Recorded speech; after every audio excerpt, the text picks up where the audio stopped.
I recently got a comment from a viewer stating that, you know, I wasn't getting hired because of my hair.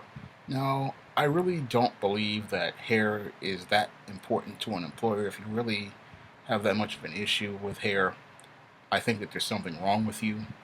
But I've had this same haircut, since about 1995. I had a flat top way back when it was in vogue the first time, back in about 1988, late 1988 to about 1990. I took it off when I changed schools, and then I brought it back around 1991 because I really like this haircut. It's very comfortable with me. It's a haircut that I feel it fits my face, and it expresses my artistic style. And when I graduated college, I cut it off because people kept telling me, "You won't get jobs, you won't get jobs." And then I found out, I wasn't still wasn't getting any jobs. I was going to interviews and still wasn't getting any jobs. So I said, what, screw it. I'm going to bring it back. And since then, I have kept this same haircut for the last, I'd say, 20 years. I have been wearing this haircut for 20 years. I wore it on various jobs. I mean, and from every job I have had, I have worn the same haircut, and it's something that I feel fits my face. It fits my style. It's a part of who I am, and it's something that makes me feel comfortable. And this is the haircut that I have worn for many years, and you know I look at many employers and they're saying that hair is an issue. This haircut, some of the most successful men in the world wear flat top fades. I mean, I look at pro wrestlers like Sting, John Cena, Brock Lesnar, and many other very successful men. They all wear variations of this haircut. So to say that this haircut is offensive in an office when, some of the most successful and wealthy men out here have worn flat tops, that flies in the face of it, in the face of the argument. It pretty much makes no sense to me. I mean, you would think you would want a guy like this with a haircut of a successful person. I mean, even Drew Carey, I can go back to him. One of the most successful comedians, he wore the same haircut. So it's not the hair, I really believe, that is one of the issues with me finding employment. One of my big issues, is just finding networking and contact issues. That's the big one, but I'll get back to that in a minute. But this is a haircut I've worn for many years. I feel it fits my face, and it also, you know, helps me deal with a major issue I've had for, since I was 7 years old. When I was 7 years old, I had a brain aneurysm, and as part of the surgery, they had to cut into my scalp. And on this side of my head, if you can just look over here, there's a big scar. And this haircut is one of the things that helps me conceal the scar. I mean, when I go out and I've worn other haircuts, and the big problem I would get is people asking me questions about the scar on the side of my head. They would, and I would not be. It would be a hard question for me to answer. And when I would answer it, then I would get people, because they see the scar on the side of my head. The first thing they would think is I have some sort of mental health issue, or I have brain damage, or there's some sort of brain issue. And people who don't understand, brain aneurysms, they don't understand how it operates. People who catch this surgery on time usually wind up being perfectly fine. Outside of some vision issues that I have had no issues since I was 7 years old, and thank God. I mean, it's been about 30 plus years since I've had that brain aneurysm surgery, and I have gone on to a very pretty decent life. I mean, when people have brain aneurysms, usually what happens is either they have severe brain damage or they die. And I was a guy who, did very well in school, graduated at the top of the class of my college, went on to publish over 50 books. I'd have to say I did pretty well for a guy who had a brain aneurysm. And, there was something that I had to deal with for many years. They would always question, when I wore shorter haircuts, they would always be questioning my mental health and my sanity. They would be like, are you in special ed, or is there something wrong with you? They would see this scar on the side of my head, and it would be the question they would ask. And what I would do is I decided, you know what, I'm just gonna get a haircut that would conceal it. I've worn other hairstyles, but they just did like afros and stuff. They just don't fit my face. This haircut is one that I feel, conceals the scar, keeps the questions to a minimum, and allows me to enter a workplace and show people how professional I actually am. And when people, when I'm in a workplace, and I have this, it's when I'm in a workplace and I'm dressed the way I am right now, people see the professional, and when they see my work rate and the work that I produce, they're quite impressed with what I'm producing. They don't sit around looking at my hair. Now, I've only had one issue with one person with hair, and that was at that college library job. Now, this college professor talking about, just kind of made a snide comment talking about you should do something with your hair. And I just blew him off because I sat there and I said, you have this black woman sitting here with dreadlocks, and she's talking pro-black, but you have no issue with her, but you're going to come to me, who's wearing a conservative haircut that is worn, again, by many successful men, such as your John Cena's, your Stings, your Brock Lesnar's, Drew Carey, many members of the U.S. military and law enforcement. They all wear this same haircut or variations of it. And these men are tremendously successful in their careers. And this is a haircut that is very conservative. It fits into any workplace. It allows you to express your style, and it doesn't say anything bad. I mean, it's not a dated style. It's a classic style. I can go back all the way to the 1950s. You will see variations of the fade or the flat top fade then, because I have pictures of pictures of my uncles. They have this haircut.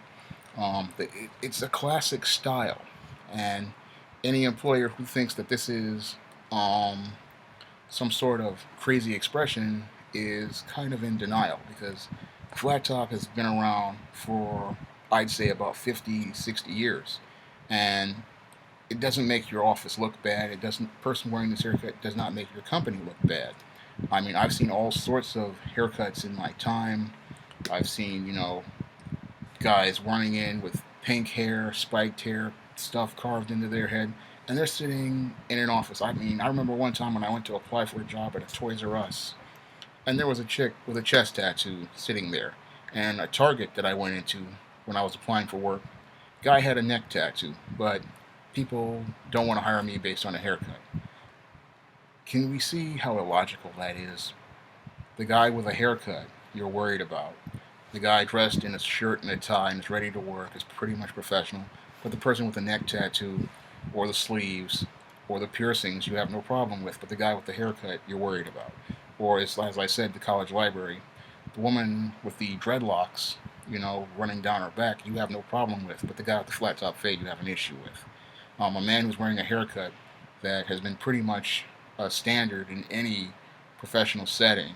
I mean, we all don't look the same. I mean, this is just how black many black men want to wear. They want to wear different hairstyles. They don't want to wear the same old Caesar. I can't wear that hairstyle because of the scars that are on the side of my head and all the questions that it all get.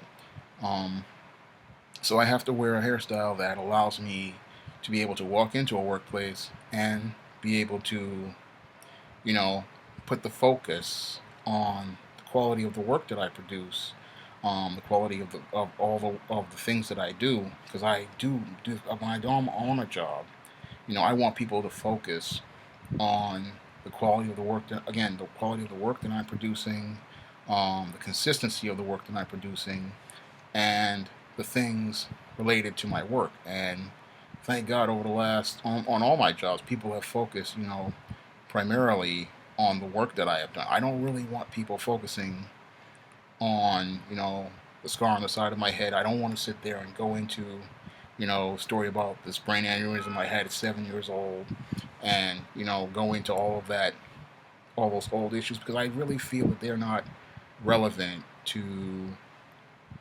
the job that I'm trying to do. I really want people to focus on the type of work that I'm trying to do and how I'm trying to build the business and bring business to the company. I really want them to see my professionalism. I really want them to see, who I am as an employee, and I want them to see my work record. I mean, if anyone goes to my Amazon page and they can just look at all the books that I've published over the last 6 going on 7 years, you'll see, you know, all those books that I have published, and they'll see the work rate I've produced. And even if they go to other people's pages, because I helped several other authors, get their books to the marketplace, and I have managed numerous projects, and seen them through. I've even managed, and over the couple of years, I've learned things like managing a publishing schedule, managing to get books out on time, and working with deadlines.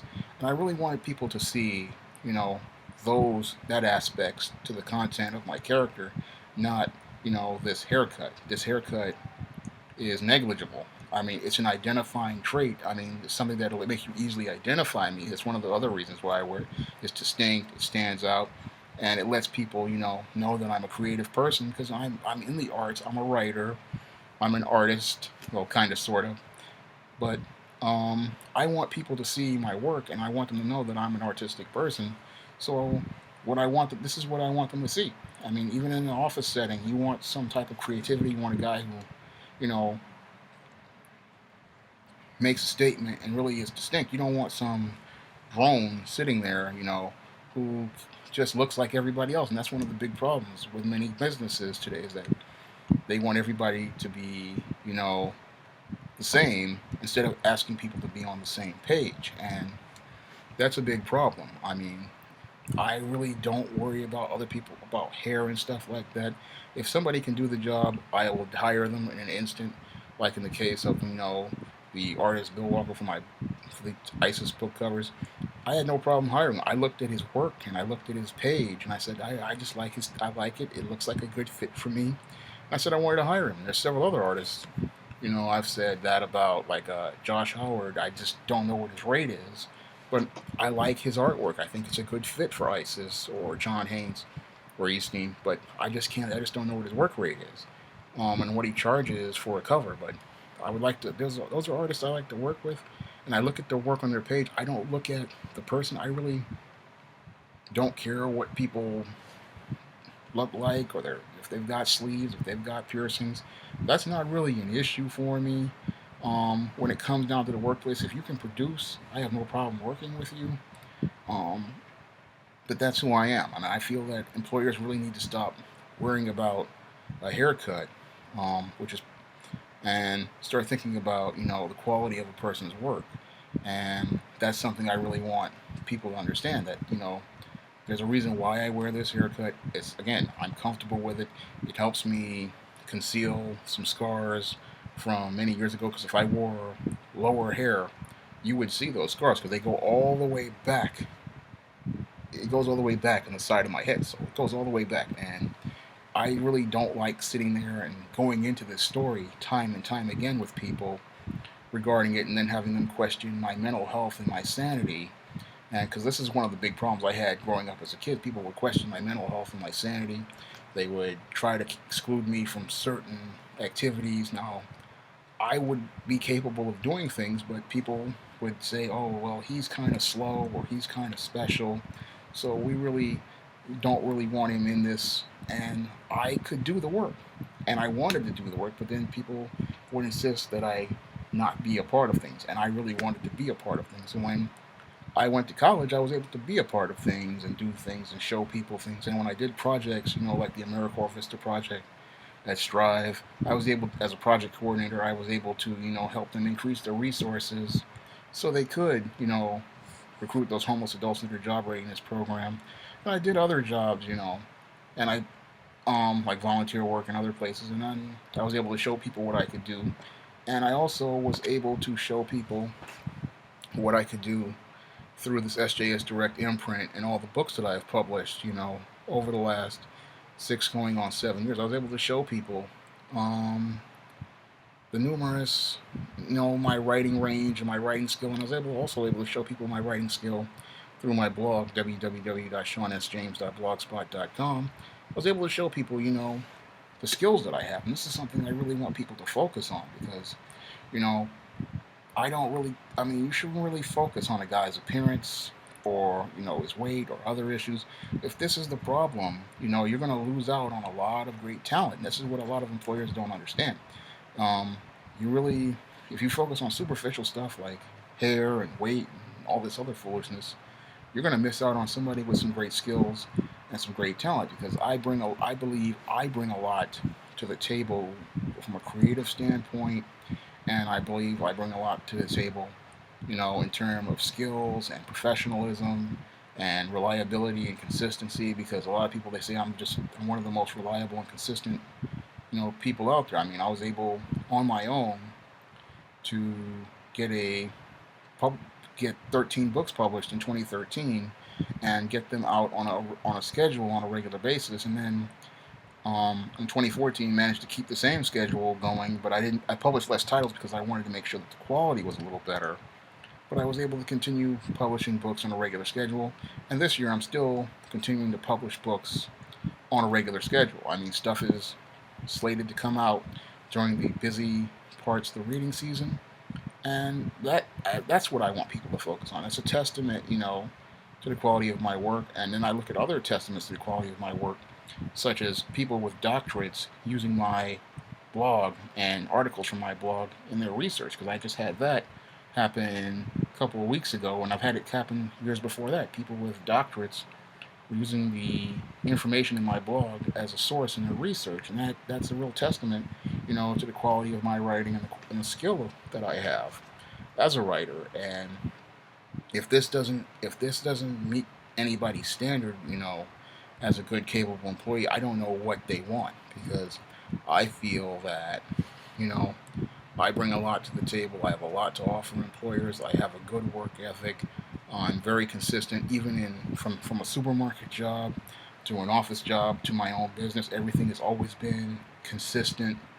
I get up 6 o'clock in the morning just to start doing writing, and then I have a schedule where I do 6 o'clock in the morning. I do revisions, and then I do that from 6 to about 12. Then I break on certain days, and then I do from like 8 to 12 midnight. I do writing. I do professional writing, and then there's other days where I do page layouts, cover design. I do all this different work, and I manage to get books again coming out um, throughout the year, and especially during the heavy sales periods in the book schedules, which is right about now in the spring going on summer. And around Christmas time, I managed to get new product to the online marketplace on a regular basis for the past 3 years. And this is what I want people to focus on. I don't want them saying, "Oh, I don't want to hire him based on a haircut." I mean, again, if you look at the most successful people over the last couple of years, and I'm not just saying pro wrestlers and entertainers, but members of law enforcement, members of the U.S. military, they all wear this same hairstyle or variations of it. And you can't say that this hairstyle is somebody you wouldn't hire, somebody based on a hairstyle. I mean, I've seen crazier hairstyles and people have had on other people have had, black, white, regardless of color, and they're working. I mean, I've seen people again, like the woman who was working with me at that college library had dreadlocks. I've seen people with multicolored hair working at your targets, or even in offices. I've seen people, dressed up in goth style, and they're allowed to work. So why not hire a guy like me? I mean, I look fairly conservative. If I walked on the street, most people probably wouldn't, bat an eyelash. I mean, what would offend you about a haircut that is a classic um, at all? I mean, what that shouldn't really be offensive to anyone. Again, I look at action. I don't look at looks. For me, appearance really is not that much of an issue when it comes to hiring people. If a guy can do the job, I really don't care too much about a hairstyle. If they're coming in professional, if their clothes are pretty clean, um, and they're looking like they're ready to work, I have no problem working with them. It's not for me really about appearance, because again, when you look at my record and you look at the content of my character, you look at my books on Amazon, or you go and look at my blog, you see a consistent record right there that shows my work rate and how I do things and how I keep things going at the same level of quality, and how I'm also have tried to improve my quality. You see, a snapshot of who I am as a professional, and that's what I really want people to see. I really don't want them, you know, thinking about superficial things that really don't matter. When you're in a job, you really want the best person for the job. You really don't have to worry about how somebody looks or how somebody makes you look, because the guy who looks well and doesn't do anything is more harmful to your business than the guy who has a unique way of looking and then can produce on a consistent level. That guy's going to help your business, whereas the guy who just sits there, he looks the part, but he doesn't act the part. That's the guy who's going to hurt your business, and that's something I want people to think about, because it really, if a haircut is that much of an issue, then I really feel sorry for people, because this haircut should not be something that you should be worrying about. You should be looking at, again, the work rate, the consistency, the skills that this person has. These are the things that I bring to the table as an employee. And if I'm doing this for myself, then think about what I can do for you. Because again, if I'm working for myself and producing at a consistent rate, that speaks more volumes than a guy who has been, he looks the part, but then he's been hopping from job to job for 2 years. You really don't learn much when you're on a job 2 years. I mean, when I've been at this for running this SJS direct imprint since 2009, and even before then, I was a professional writer, and I've learned the craft of writing. I've learned the novel, I've learned the screenplay, the short story, the novelette. I know how to write in different styles, and I've learned a lot about the craft of writing. I learned all of this on my own, and if that I feel is not good enough for many people, then I don't know what to say. I mean, I have the track record, I have the work experience, um, and I have a lot to offer people. And if you keep, and I feel that you shouldn't just dismiss somebody based on a haircut or whatever issues that people have. I mean, you should be looking for the best person for the job, because that's the person who's going to help you, take your business to the next level. And that's what I'm trying to do is right now with this SJS Direct Imprint. I'm trying to take myself to the next level. If people don't want to go to the next level with me, I'll try to take myself to the next level. And I really want to reach those people, in the best possible way. I'm just hoping that, people will look past this haircut and the outside and look at the content of my character and, the quality of my work. And I'm hoping that that connects them with me and to me, and helps them form a relationship with someone who really wants to work with people, and bring them those positive stories about the African American experience, and bring them quality literature and nonfiction. That's one of the things that I want to do, and that's one of the things I want to share with people. And I'm hoping to get more people, to look past the haircut and look directly at me. That's all I have to say for this video. I have a lot of great books on Amazon.com. Many are available on Kindle Unlimited, such as The Great Temptation of John Haynes. This is a great African American fantasy. I believe is one of the best books I've written. This is available on Kindle Unlimited, and you can get it for free with Amazon Prime. You can also get All About Maryland on Kindle Unlimited. This is also available on Kindle Unlimited in paperback, and you can get this on Kindle Unlimited with Amazon Prime for free. And I have many other books for the kids, such as the ISIS series, available on Kindle Unlimited on Amazon Prime. And you can read those for free. Books like ISIS Wrath of the Cyber Goddess, ISIS Power of the Princess, and ISIS the Beauty Myth, and ISIS All About the Goddess. All of these great books are on Amazon. You can borrow them on Kindle Unlimited for free, or you can just buy these books for 99 cents. Again, that's all I have to say for this video. This haircut's not going anywhere, but I'm going to keep pushing and persevering and trying to get myself to the next level. And with your help, maybe I can possibly get there.